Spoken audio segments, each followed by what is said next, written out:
Jemaat GKJ Kutoarjo, Shalom.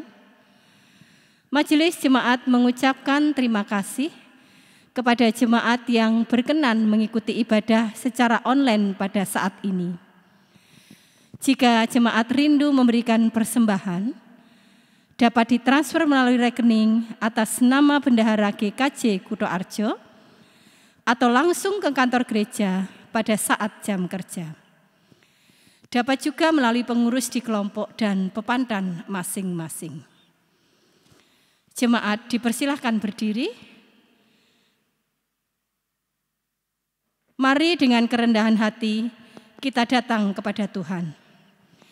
Ia mengundang kita untuk masuk ke dalam rumah-Nya. Kita nyanyikan PKJ 13, bait 1 dan 2, kita masuk rumah-Nya.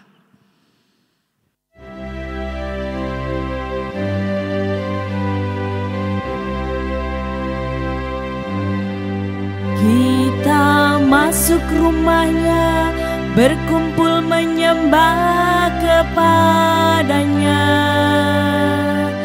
Kita masuk rumah-Nya, berkumpul menyembah kepada-Nya. Kita masuk rumah-Nya, berkumpul menyembah kepada Kristus, menyembah Kristus Tuhan. Lupakanlah dirimu, arahkan hatimu kepada-Nya. Lupakanlah dirimu, arahkan hatimu kepada-Nya. Lupakanlah dirimu, arahkan hatimu kepada Kristus, menyembah Kristus Tuhan. Sidang jemaat yang terkasih, marilah ibadah ini kita yakini dan berlangsung dalam nama Bapa, Putra, dan Roh Kudus.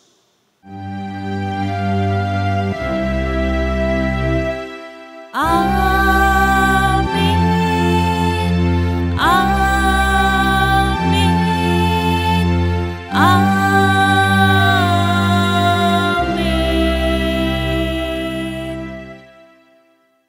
Tuhan besertamu. Kita masuki pengakuan dosa. Kita sudah mengusahakan hidup dalam kasih itu, namun di hadapan Allah, kita perlu jujur bahwa kedagingan kita seringkali masih lebih kuat daripada keinginan rohani kita. Seringkali tanpa sadar, kita memalingkan muka dari salib Kristus. Kita bermegah atas diri kita sendiri, atas harta kekayaan, kemampuan, kekuasaan, kehormatan, kemapanan, dan segala sesuatu yang kita miliki. Mungkin tidak selalu, tetapi kadang kita lupa bahwa semua itu sesungguhnya adalah pemberian Tuhan. Kita sama sekali tidak boleh memegahkan diri. Kita perlu terus memandang salib Kristus, salib Raja kita yang telah mati untuk dunia. Nyanyian Kidung Jemaat 309, bait 1 dan 3, biar ku tumbuh di batangmu.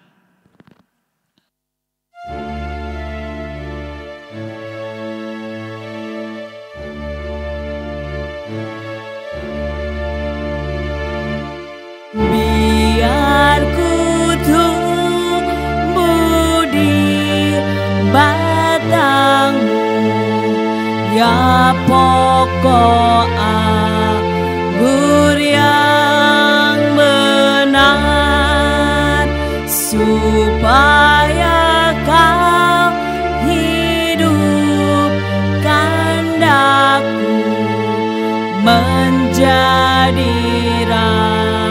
hati yang segar. Jika Engkau beri berkat, aku berbuah yang lebat. Denganmu saja ku bersatu, tak tercerai sesaat pun. Kasih-Mu pandu di jalanku, ku hidup oleh hidup-Mu. Dengan salib-Mu ku menang, jikalau Kau beri terang. Semua orang yang datang saat ini dipanggil untuk berbagi kasih satu dengan yang lain. Tuhan Yesus berkata, "Bukan kamu yang memilih aku, tetapi akulah yang memilih kamu. Dan aku telah menetapkan kamu, supaya kamu pergi dan menghasilkan buah, dan buahmu itu tetap. Supaya apa yang kamu minta kepada Bapa di dalam namaku, diberikannya kepadamu. Inilah perintahku kepadamu, kasihilah seorang akan yang lain." Yohanes 15 ayat 16 dan 17. Kita nyanyikan Kidung Jemaat 434 bait 1 dan 3. Allah adalah kasih dan sumber kasih.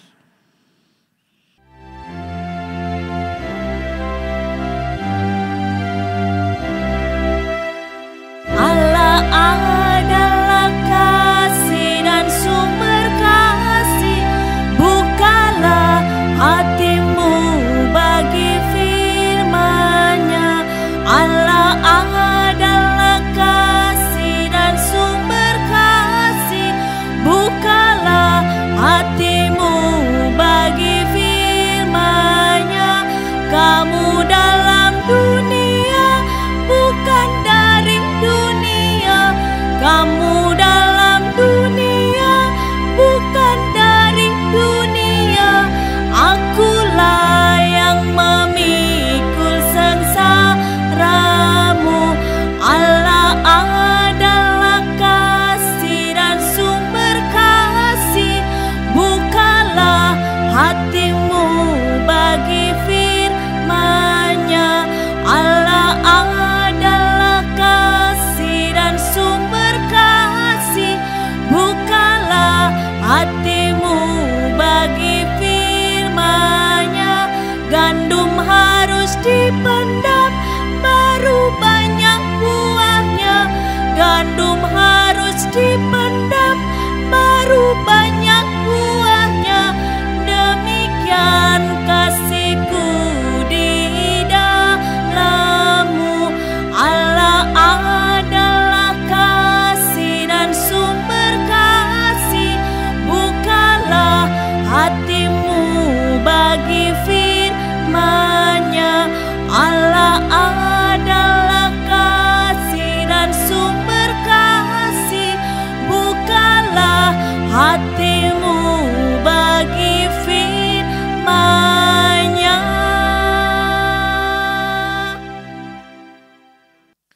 Saudara-saudara, mari kita berdoa.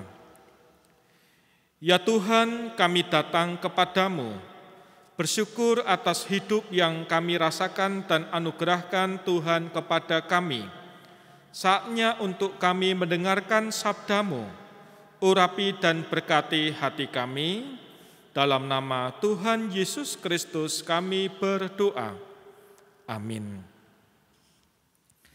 Sidang jemaat yang terkasih, Pembacaan Injil Yesus Kristus diambil dari Injil Lukas 13 ayat 8, ayat 18 dan 19.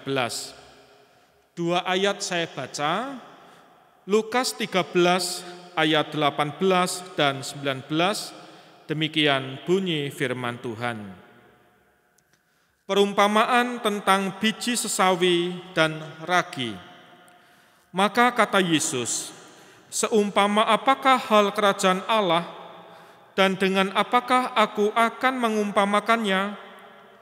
Ia seumpama biji sesawi yang diambil dan ditaburkan orang di kebunnya. Biji itu tumbuh dan menjadi pohon, dan burung-burung di udara bersarang pada cabang-cabangnya.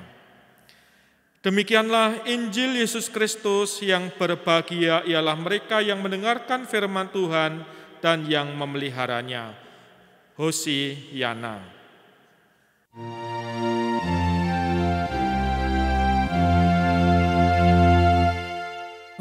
Hosiana, Hosiana,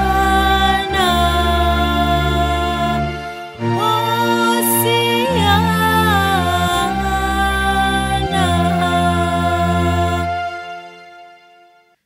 Tema khotbah kita adalah menghidupi biji sesawi di masa pandemi. Saudara-saudara, ada sebuah lukisan tentang penyaliban Yesus. Lukisan ini unik dan menarik. Pelukisnya mengajak kita untuk melihat penyaliban Yesus dari sudut pandang yang berbeda. Jika biasanya lukisan penyaliban itu dilihat dari tampak depan atau dari bawah kaki salib, sehingga tampak juru selamat yang tersalib tergantung menjulang tinggi, gagah dan kuat. Namun, lukisan ini berbeda. Dalam lukisan ini nampak gambar Yesus tersalib yang dilihat dari atas. Lukisan ini berjudul Trochim. Dalam lukisan ini kita diajak untuk melihat dari sudut pandang Allah Bapa yang mengutus putranya yang tunggal untuk mati. Ya, lukisan berjudul Trochim oleh Niwayan Handoko tahun 2004. Dalam lukisan ini Yesus terkesan kecil dan lemah. Apalagi dalam lukisan ini tampak ketiga lokasi paku Yesus, baik di dua lengan dan di kaki, dengan mahkota duri di kepala, terkulai tunduk seperti menjadi fokus lukisan ini. Kecil, lemah, dan kalah. Ternyata tidak. Melalui pelukis perempuan dari Bali ini, kita dapat merenungkan cara pandang Allah, bahwa melalui yang kecil, yang lemah dan tampaknya sudah kalah, di situ ternyata ada kemenangan. Kemenangan untuk kehidupan. Nah, saudara, dalam kehidupan sehari-hari kita kerap abai atau tidak memperhatikan terhadap hal-hal yang dianggap kecil. Nah, firman Tuhan hari ini mengajak kita untuk mengubah cara pandang tersebut dengan memperhatikan beberapa hal. Apa saja itu? Mari, yang pertama kita perhatikan yang kecil, receh namun penting. Saudara, istilah dalam tanda kutip receh sering diungkapkan oleh anak-anak muda untuk menunjukkan hal-hal sederhana dan kecil, bahkan cenderung dianggap tidak penting. Namun firman Tuhan saat ini menegaskan ulang bahwa dari yang receh di mata Tuhan, dari yang receh itu di mata Tuhan justru penting. Inilah cara pandang baru yang mungkin 1-2 kali pernah saudara-saudara dengar. Namun kini kita diajak untuk memahami hal tadi, dan mari kita wujudkan dalam kehidupan kita, yaitu melakukan hal-hal yang dianggap receh, kecil, namun sejatinya hal-hal itu sangat penting. Apa itu? Ya, kasih. Kasih dapat dilakukan melalui hal-hal kecil, baik dalam ibadah minggu, seperti ibadah Minggu Prapaskah ketiga sekarang, mengasihi Tuhan dengan mengasihi sesama di kehidupan nyata sehari-hari. Banyak hal yang berasal dari kecil-kecil menjadi besar karena penjagaan atau pemeliharaan Tuhan.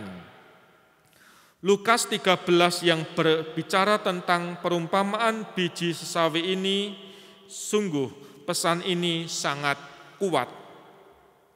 Saudara, penekanan yang disampaikan Yesus Kristus adalah bahwa yang kecil dan dalam tanda kutip receh ini penting.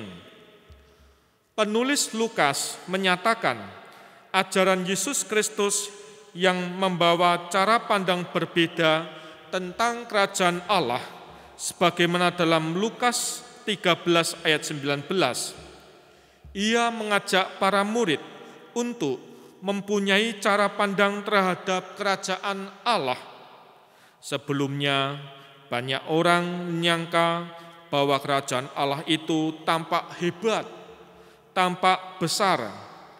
Namun semua itu keliru. Kerajaan Allah diumpamakan biji sesawi, benih yang paling kecil yang tidak membutuhkan tempat luas untuk menanamnya. Bentuknya mungil. Namun apabila ditaburkan di tanah yang cocok, biji itu akan tumbuh dan menjadi pohon yang besar yang membawa dampak positif dan besar bagi banyak pihak di sekelilingnya. Nah, saudara, jemaat yang terkasih, belajar melalui hal yang kecil, kita diajak untuk bertumbuh, menjadi bijaksana, sebagaimana dilambangkan melalui warna ungu yang kita gunakan di masa Prapaskah ini. Dengan belajar bijaksana, kita tidak mudah menganggap remeh sesuatu atau menganggap menyepelekan hal-hal yang kecil. Sebab hal kecil ternyata bisa berdampak besar. Apa contohnya? Ya, kita lihat di masa pandemi ini, kita bisa belajar bahwa hal-hal yang dianggap kecil ternyata memiliki dampak besar. Mengikuti protokol kesehatan itu nampaknya sepele. Cuci tangan, pakai masker, jaga jarak, mengurangi mobilitas atau perjalanan. Meski sudah terkendali, nampaknya semua terkendali, dan ini dianggap remeh, tapi dampaknya besar. Kita jalani hidup dari hal-hal yang kecil dan sederhana, menjalani kehidupan yang masih Tuhan berikan untuk kita sampai saat ini. Jika kita yang penuh kelemahan dan kekurangan ini masih diberi kesempatan, masih bernafas dan hidup, berarti bersiap sedialah untuk menjadi besar dan kasih mengasihi dan hidup dalam anugerah melalui perkara-perkara sederhana. Itu tadi yang pertama, kecil, receh, tetapi penting. Lalu firman Tuhan saat ini mengubah cara pandang kita. Yang kedua yaitu mati untuk bertumbuh dan hidup.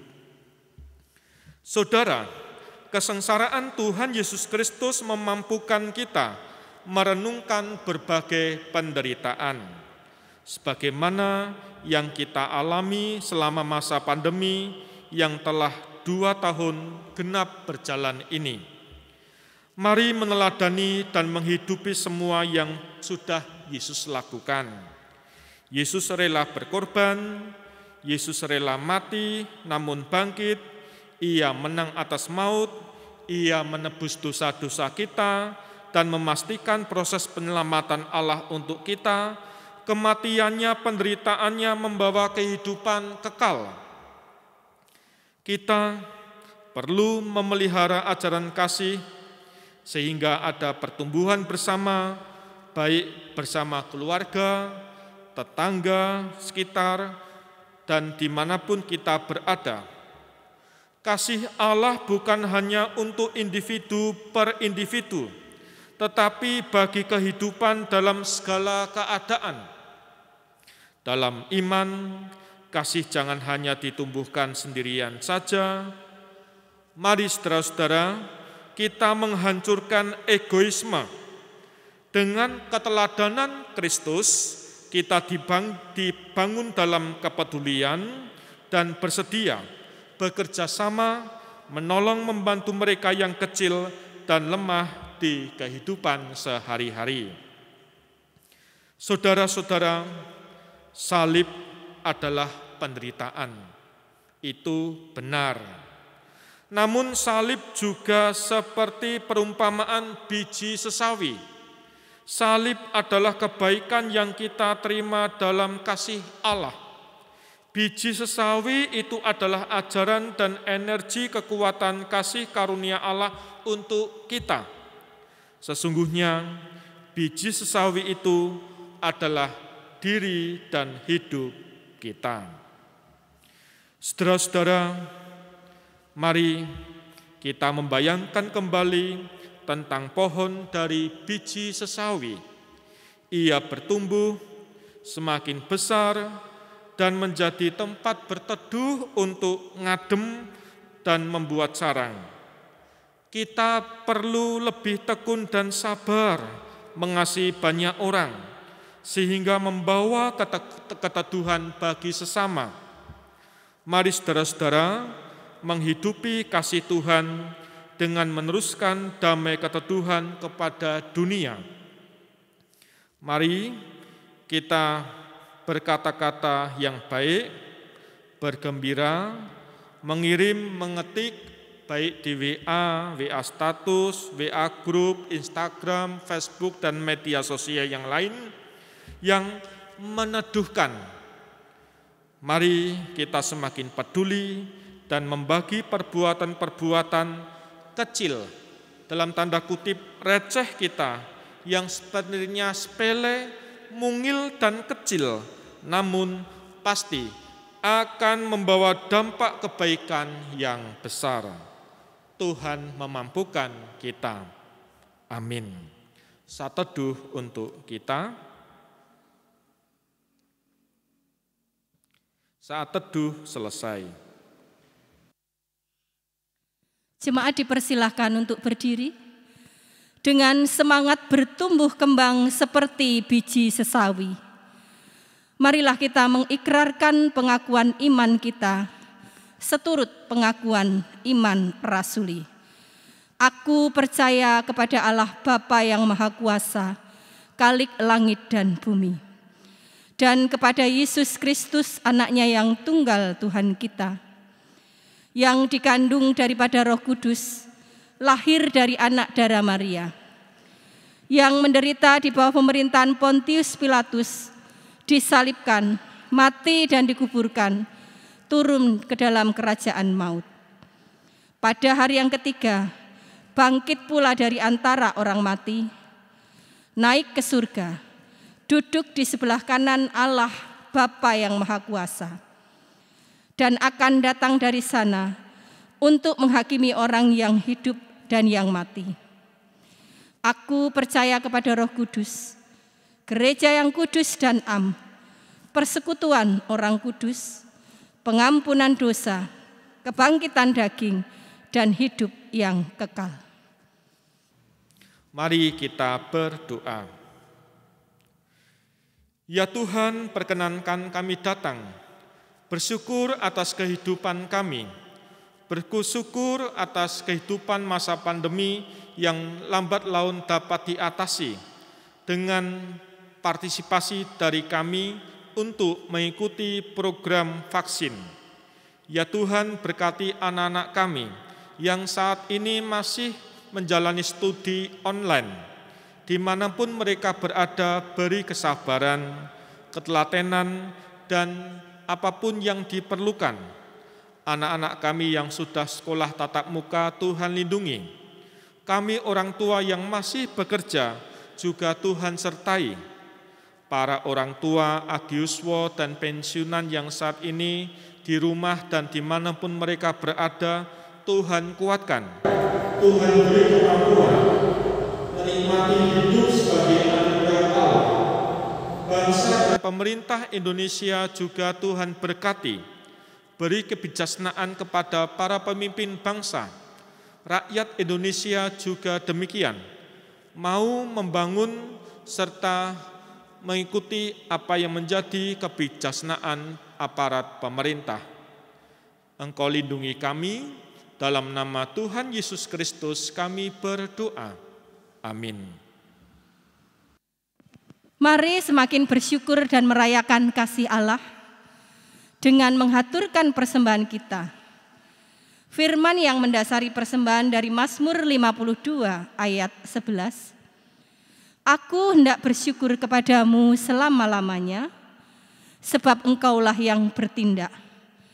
Karena namamu baik, aku hendak memasyurkannya di depan orang-orang yang kau kasihi.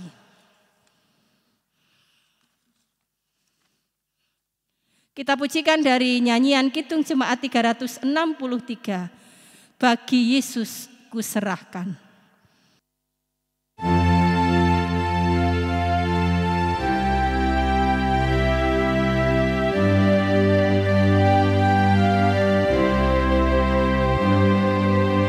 Bagi Yesus kuserahkan hidupku seluruhnya,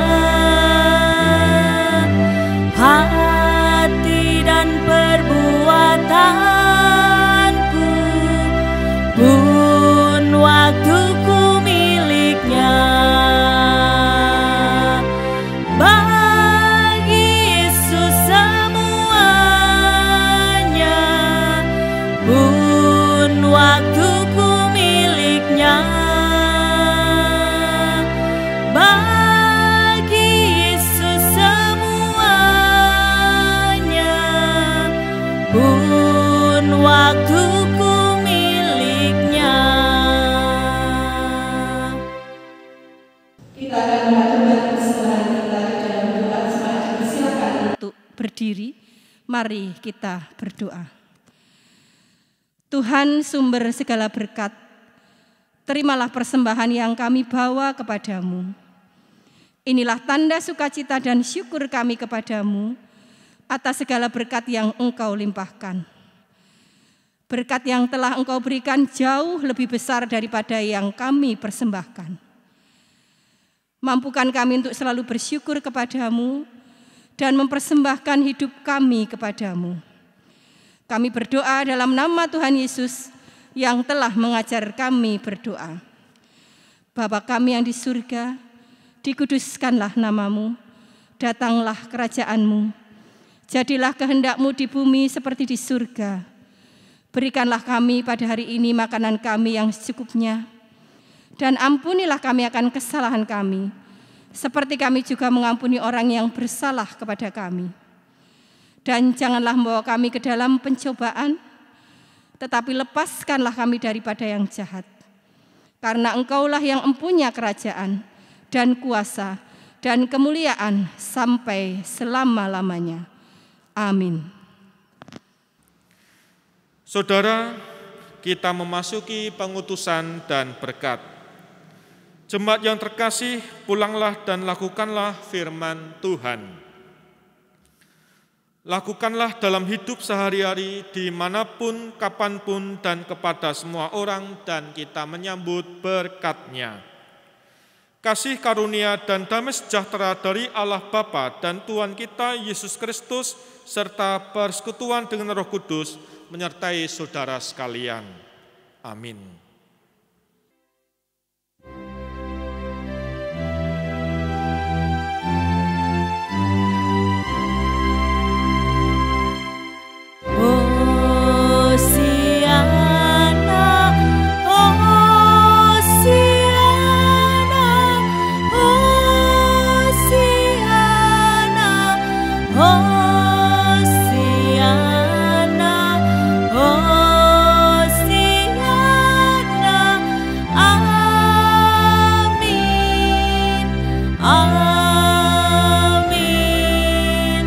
Amin.